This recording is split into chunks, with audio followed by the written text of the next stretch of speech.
everybody, and happy Friday, and welcome back here at Adobe Live with the Illustrator Creative Challenge. I am Claudia, and I had the pleasure to be your host here at Adobe Live for the past 2 weeks, live streaming, learning new skills and new techniques in Adobe Illustrator. So first and foremost, I want to say hi to everybody in the chat. And if you are watching from YouTube, I can see a couple people there. Make sure to head on behance.net/live. That's b.net/live. So you'll be able to interact live with me, and I can answer your questions, say hello, and wish you a happy weekend. To start, we can see in the chat we have Cody Bear. I'll pick us out with some very useful links. Kingsley, Fabio Rossi, ciao Fabio, Aaron, Lean, Acroya, if I remember well, it's like night where you're at, isn't it? And talking about that, let me know where you are watching from. I am Italian, although right now I'm based in Manchester, UK. That's where I'm streaming. We have Sayad, Alina. Thank you so much for joining us. Also Megan, Storney, Pure Passion.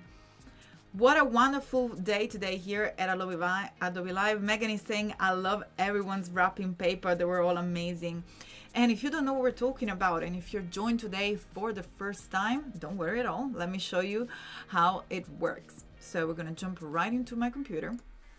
And you can see here that we do have the Creative Challenge landing page, which is behance.net/challenge/illustrator. Now you can see that the challenge runs up to the 20th of August. We're going to have 2 weeks of encore coming up. So make sure to click on the big blue button in order to join and be reminded of these fantastic challenges taking place. If you want to scroll down, you will also be able to watch the previous challenges. In particular, I think Megan was talking about yesterday, wrapping paper. You can watch the video, but most importantly, click on the Get Started in order to get the started file. So yeah, you got to write all these Get Started link will give you access to a freebie, a template in Illustrator that you can start to use to create your project. Also, if you're just starting in Illustrator and perhaps you need to download the app, you can do so directly from this page. Just scroll down and click on Download Illustrator to have a free trial. But the second part, which is also very important of these challenges, besides actually learning new things and building a project together, is to share it. Share it with the wonderful community. So if you click on Join Us, or here at the very top of the page, you will see the second step will be Join the Community Chat. You will be transported in the wonderful world of Discord, and we can see, yes, you can see yesterday challenges, everybody wrapping paper, and all the previous challenges as well. Oh, I love this work. You guys have done a fantastic job. Super cool. Oh, actually I've seen something here which on my, let's see. Well, we can jump into that in just a second. But anyway, as I was saying, Discord is the place where you can share your work. It's a fantastic community of student designer. We have the wonderful Adobe Live team and the beautiful mentor like Jack, Rocky, and Ryan, alongside the moderator. I can see Valda here. Nice to see you. Fantastic. So that's a place where you can share your work, and I'm going to show you how at the end of the stream, towards the end of the stream. Oh, I love these gift wrap with ice creams. Those are so fun and cool. Fantastic job. Now, if you perhaps have missed how to join the Discord channel, you can also use this link. And this is the bit.ly/a capital I. So this is not an L, this is AI, stands for Adobe Illustrator Discord. This will send you directly to an invite so you can join the Discord challenge. Fantastic channel. And actually the channel, in order to share your work, is right there just above my head where it says challenge. So you'll have to go into the feedback challenge channel in order to submit your work. And of course you can also submit it on Behance. And again, I can see that chat far away on my other screen on YouTube. Come on guys, come and join us on behance.net/live. That's where I can see hi, and you can join everybody else like Rick, Megan, Barbara, and all the other amazing Omicron here in the chat on the Adobe Live chat. Fantastic. So let me jump back into Illustrator. Hopefully by now everybody has downloaded the started file for today. Again, real quick, if you do not know how to get the started file, just head to the landing page, and today we are on the typographic poster. Click on Get Started. From here, you will be redirected inside the challenge number 9. And from here, you can either copy the work into your library or click on the actual asset and then click on download in order to download your asset. So let's get started. And hopefully if you downloaded the asset, that's the way that it's going to look like. So we have some example of the work that we're going to be creating today. Those are typographic poster that I found searching on Adobe Stock. If you don't know what's Adobe Stock, just head on stock.adobe.com and there you'll be able to download or templates or also just, file for inspiration. That's the only reason why I've not licensed these files. And in fact, you can still see the Adobe Stock watermark is because I just wanted to use it not as a final, but just as an example, like a mood board. And the reason why I wanted to show this different work is because I have a lot of questions coming in through my Instagram. If you don't know my Instagram, it's I am Clady, so you can go there, follow me, and ask me questions. Usually that's where I'm more active. You can maybe discuss all these challenges as well. If you post anything on your Instagram, feel free to tag me. It's always a pleasure to share it back, what we've done together. But that's one of the things that I had asked the most, so how to create this effect with type, and we're gonna do it together today. And let's jump back into zoom out. So all I'm going to do here is to zoom out in order to go back to our canvas and to our typographic poster. Now, as you can see here, I'm going to zoom in real quick. There is a red border that runs alongside our little artboard. And the reason why we have that red border, let me know in the chat if everybody knows it. Drum roll. That's called bleed. So the bleed is an area that extends outside the area of the printed page and is used when we're going to be creating assets for print. We've used that before when we created also a postcard. And the bleed is an area that allows the printer. I always like to, let me see if I can give you this example with these 2 pieces of paper. So imagine that all you want is this light blue little background to be trimmed by the printer. But then what happened? The paper underneath is white. So if you do create the box, so whatever color you're going to use just up to the artboard, there is a chance that the printer, when it cuts it, just because they cut many posters, they're not just going to cut yours. They're probably going to go ahead and cut it a little bit, not necessarily straight. There usually says that there is a 3 millimeter margin or 0.125 inches margin of error that those machines have. So if you give the printer extra room on the top by adding, let's see if I can find another same color, or if not, I'm sure you get the gist. If we extend up this border that we want, like what we're going to do today, we allow this margin. So the bleed is very useful when creating a printed document in order to allow the printer to have the error margin. So we have our background that will extend, and if there is an error, nobody's going to know about it because we worry ahead. Fantastic. So hopefully that's clear for everybody, and that's the reason why it's there. If you're looking to understand how to create a document or an artboard with the bleed, you can go ahead to the home page for the Illustrator landing page. And once you click on Create New, make sure to select Print. And from here, you'll see that we'll have the option to add a bleed. As I say, the standard is at 3 millimeter. Select the size of the page that you want, and of course once you click on create, you'll see that the bleed is there. So that was another quick step in order for you to get it done on your own if you wish to start it. But you also have this starter file, so you can use these as a template for your other works. Right, so we're gonna go ahead and click on the type tool in order to start and creating some type, because the topic of today is a typographic poster. And let's just celebrate Friday. So let's just create something. I'm just gonna write, it's Friday. And by the way, if I haven't said it already, happy Friday to everybody. So I'm gonna go ahead here and type, it's Friday. You can type whatever you want. You can type the name of your shop. You can type whatever you like. As you can see, the type is very, very small. How do we fix that? Well, there are two options. First of all, I'm going to press Command A, that's Control A on a Windows, in order to select the text, and then head to the character panels, and we can definitely make our text bigger. I'm going to go big because this is, I believe, is an A3 poster. So I think probably we can get away with 150. Oops, that's 1,150. No, we definitely don't want that.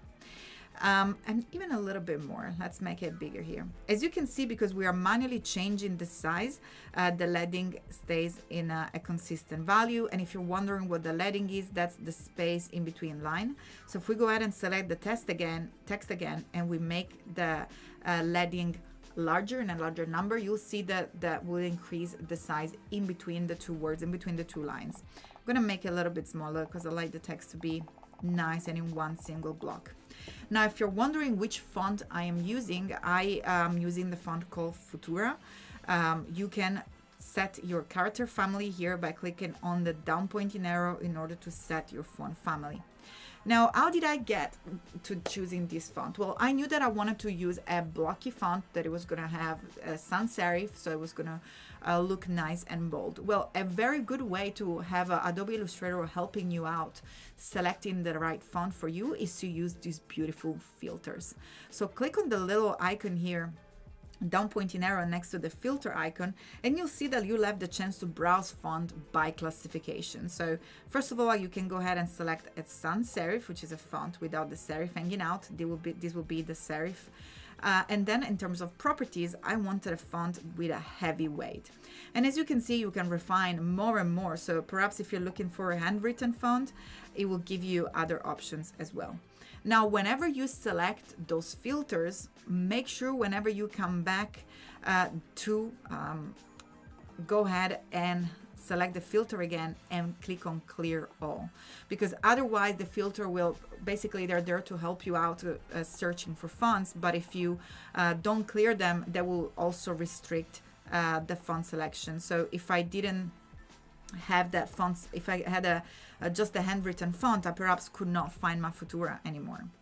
But here it is. I'm going to go ahead and select my Futura Condensed Extra Bold. We're working with 172 pixel size and 100, and probably we can go ahead and make it 175 pixel in terms of leading.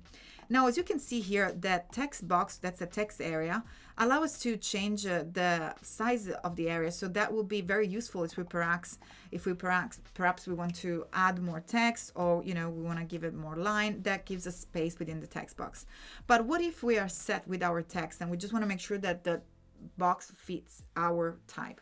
Well, we can switch into a point type by simply double clicking on the right handle here, just like so, and you'll see that the text now will, the text box will now change into a point type. So we're going to change the text box and wrap it around the text. And look what happens now. If you click and drag one of the corner of its bounding box, it's going to resize the text. So make sure always to do that by holding the Shift key, so you can resize quickly the text, keeping the same leading, so the same distance within the two lines, but also doing it proportionally.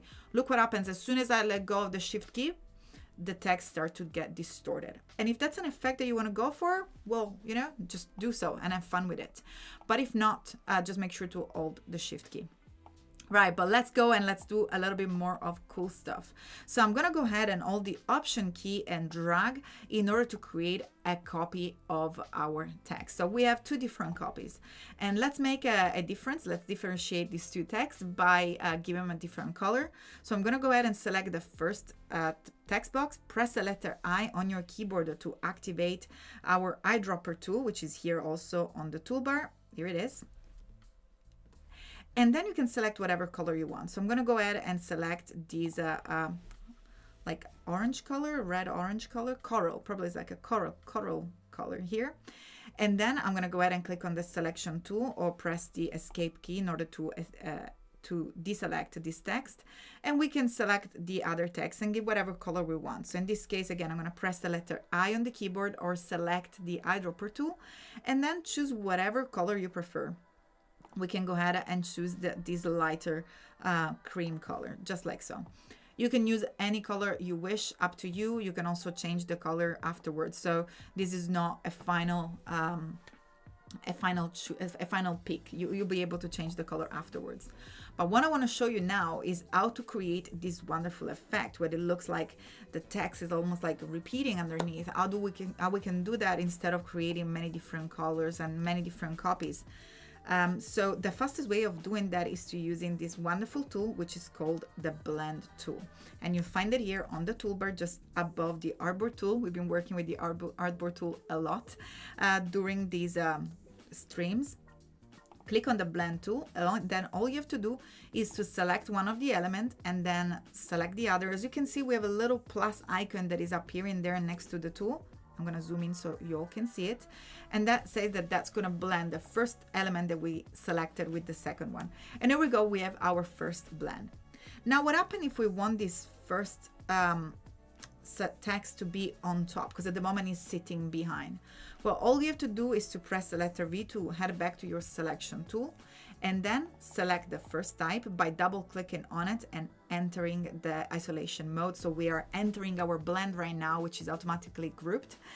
And then select the Command Shift right bracket. That will be Control Shift right bracket if you're working on a Windows machine, in order to bring it up, just like so. So we're gonna bring it on top.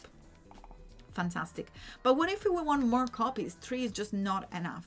Well, all we have to do is to head back to make sure that we select our blend, and then we head back to the blend tool, double click on it and click on the spacing and select specified steps. And then you can go ahead and choose as many steps as you want. As you can see, this will also build a beautiful gradient.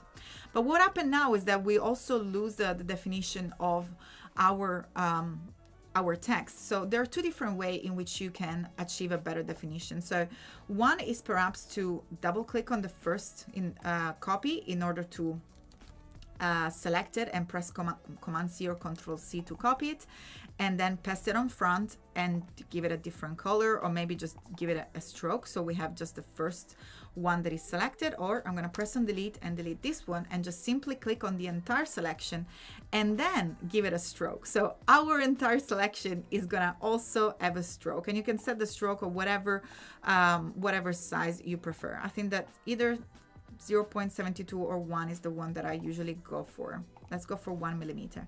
And then you can go back and edit the specified steps as many times as you want until you're happy with the gradient, with the selection.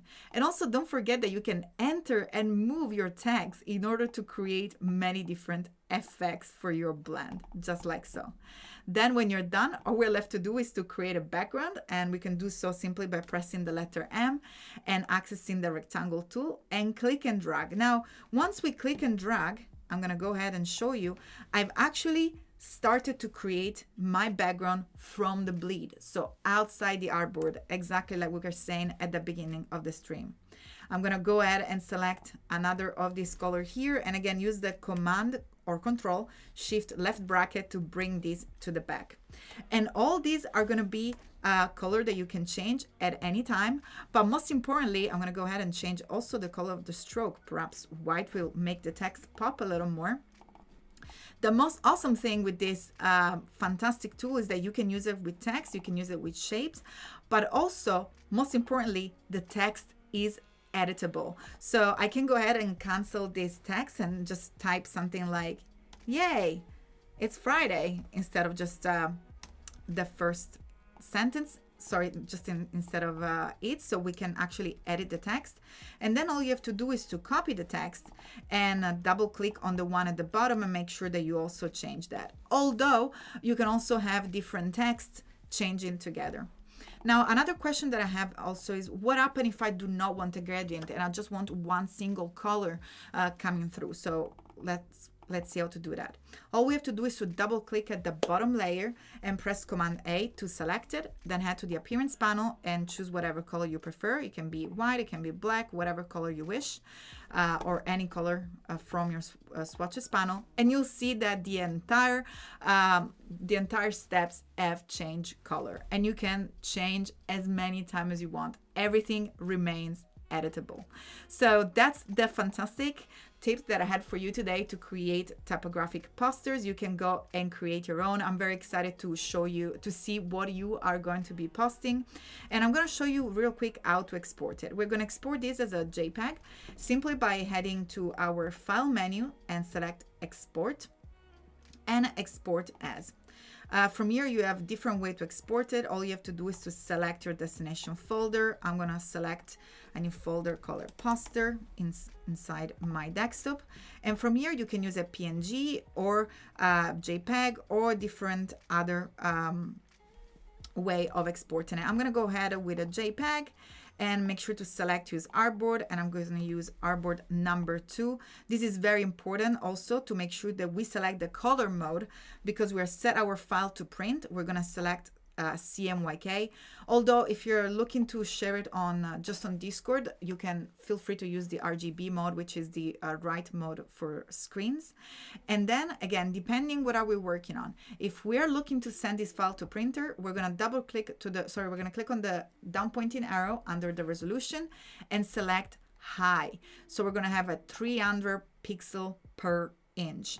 Otherwise, if you are exporting for screen, make sure to select 150 ppi.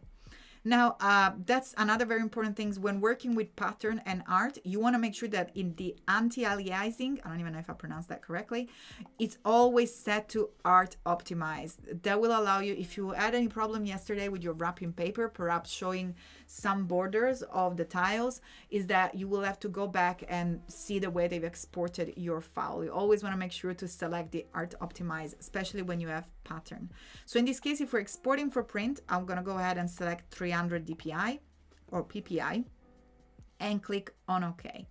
And as you know, CMYK stands for cyan, magenta, yellow, and black, which are the color that I use for our print.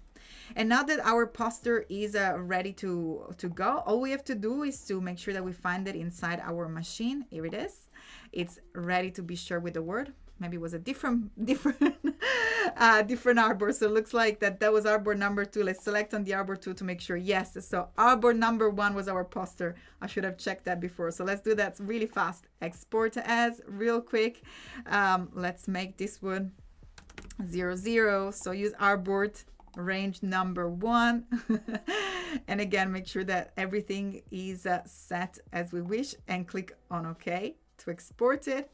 And finally, we'll be able now to export our file, which is the right one. Our poster should be there in just a second. Here it is. Now, if you're wondering also how to save the poster in different format like Adobe PDF, which is the format that most likely your printer will ask you to send them, you can use the shortcut Shift-Control-S. That will be Shift-Command-S if you're working on a Mac. And all you have to do is to click on the format and select Adobe PDF. Select whatever folder you wanted to save it in. I'm going to go back and use my poster folder here. And again, make sure that you use the correct range of artboard. And once you click on save, you'll have the Adobe PDF save by default. Select mark and bleeds and make sure that you use the document settings. So this will allow you to add that bleed within the actual paper that you can send. And you can also send some trim marks. So we can actually see where the bleed marks end. So go ahead and select Save PDF in order to save it. So as you can see, we'll open right away, and we can already know that those are the 3 millimeters of margin that we gave our printer in order to trim and have no errors. So there will be no white paper showing out. It will just be the blue. So this is our lovely poster ready for print. Perhaps what I can do here is to show you how to post it on your Discord. Make sure to head to your feedback challenge channel, click on the plus icon, select upload file, and from here you can browse your machine and select the file of your choice. I'm gonna select them both the PDF and JPEG, so you can see the difference. I'm gonna give it a name, challenge number 9, and click on upload. Now, if you'll see that the colors look different once exported the file, is because I've worked in CMYK, which was meant for print. So if you ever see that the color, it looks a little bit different. It looks more magenta than the one I've selected. If you want to make sure that the color looks correct for what you're working on, just exporting from print, remember when you export your file from the export menu to select the RGB mode. So I'm going to go ahead and see if I have few seconds to show you the difference. So if I select RGB and I select 72 ppi and click on OK, we'll be able to export our poster. Let's see if we can find it now into my folder. Here it is loading now. And you can see that now the color is correct. So I'm also going to post that on Discord so you can see the difference between the CMYK and the RGB and why it's so incredibly important to post the correct one, so you can see the right color. Unfortunately, it's already time to say goodbye. I had an absolute blast with you guys. It was my pleasure to be with you for these 2 weeks. Share your work on Behance and on Discord. I look forward to see your work, and stay tuned for more fun here at Adobe Live. Hopefully, I will see you soon. Have a fantastic weekend. Goodbye, everybody, and thank you for joining us.